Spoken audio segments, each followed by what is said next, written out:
In the hospitality capital of the world, cash is king, especially if you live off of your tips for your bread and butter. But for more and more, when you check out at the register, you might notice a tip prompt. It's a phenomenon dubbed tip creep. Why is it happening? Some say we got no pressure. Others feel confused or something else called tipping fatigue.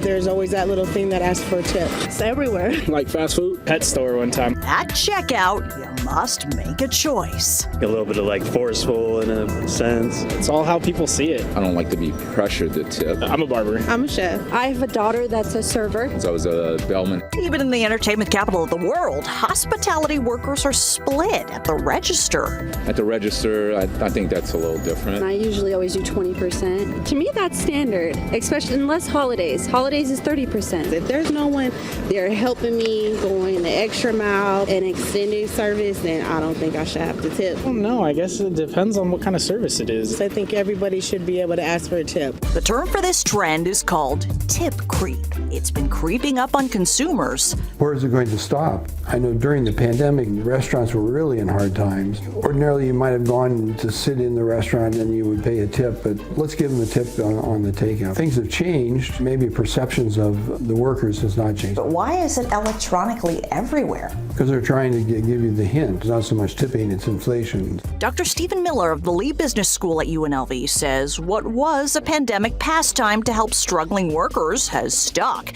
And as businesses and workers struggle with higher costs of everything, they know Americans will tip. You could be a nasty guy and just not give a tip. Most people don't do that. It's not our culture. Every restaurateur across North America is terrified at the prospect of sticker shock and having to raise prices to the point where it scares diners off. Real scam of tipping is just the perception that it is like how we show gratitude. If that were true, how much do you tip your dentist? Corey Mintz, author of The Next Supper, The End of Restaurants as We Knew Them, and What Comes After, calls the growing tipping trend the tipping con. As businesses struggle with surging costs, some of them may lower base pay. Then you, the customer, make up the difference. That's why he suggests, when in doubt, tip 20%. And some places are going, maybe I can just dial up the prices a little bit, but also add a tip line. Maybe some of my customers will complain. Maybe some of them won't tip. But a lot of people, impatient, will just make the split-second quick decision to tip.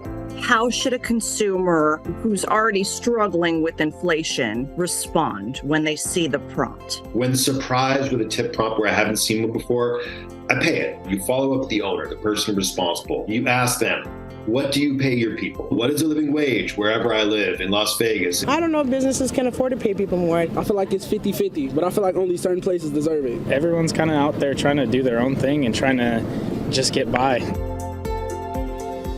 Dr. Miller believes as more people are returning to work, fewer businesses will keep doing this tipping trend, especially if more customers protest. But recently, Starbucks workers called for tips at the register, so workers are demanding this option as well.